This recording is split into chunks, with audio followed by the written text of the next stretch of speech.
Good afternoon, everybody, and welcome back to another installment of Scott's Selections here for Wednesday, July 10th. Before we get into today's play of the day, we'll quickly recap what happened yesterday. We picked up a very nice winner with another Summer League matchup between the Memphis Grizzlies and the Phoenix Suns. We got them at -5. They ended up winning by 10. Grizzlies look like one of the best teams in the Summer League. They ended up out-rebounding the Suns by 13 as they were able to cruise to a very nice victory to give us a 2-0-1 record in the Summer League so far, with the one tie coming from the earthquake in the Pelicans game against the Knicks earlier this like a week ago or so.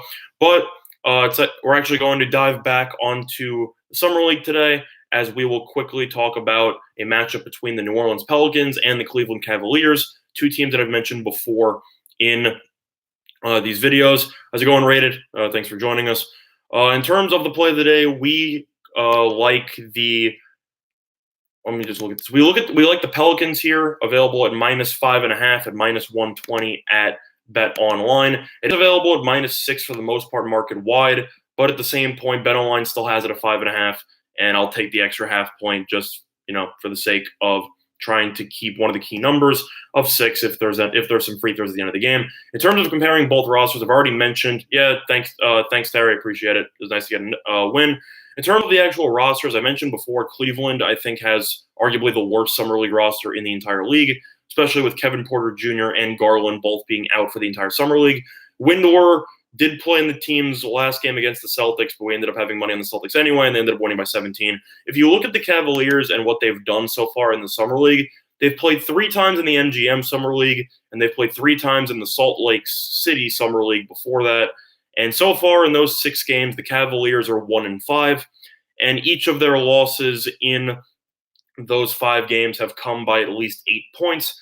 Meanwhile, the Pelicans in the Summer League, at first I said that I liked the Knicks in the first game of the Summer League because the Pelicans weren't projected to do well. However, the Pelicans did decide to bring up their first-round draft pick in Jackson Hayes to the Summer League roster, who's a very athletic center. If you didn't see the poster dunk he had against the Bulls yesterday, you missed out because that was absolutely filthy. They called him up, and in his first Summer League game, Hayes ended up going for 28 points on 10 of 15 shooting. This guy's a monster. I think he'll be able to do really well against the Cavs and their very limited front court. You still have Alexander Walker, who's also a first-rounder, very solid.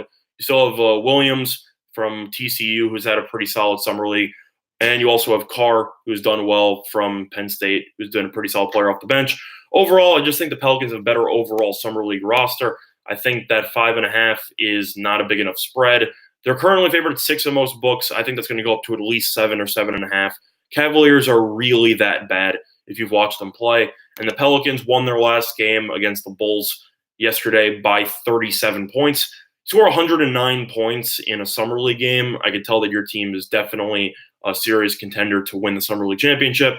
And overall, I simply just think the Cavaliers are outmatched here, and I think the Pelicans should be able to win this game pretty easily. So the play of the day for Wednesday, July 10th, will be on the New Orleans Pelicans -5.5, which is available at -120 at Bet Online at time of recording of roughly 1:30 p.m. Eastern Time.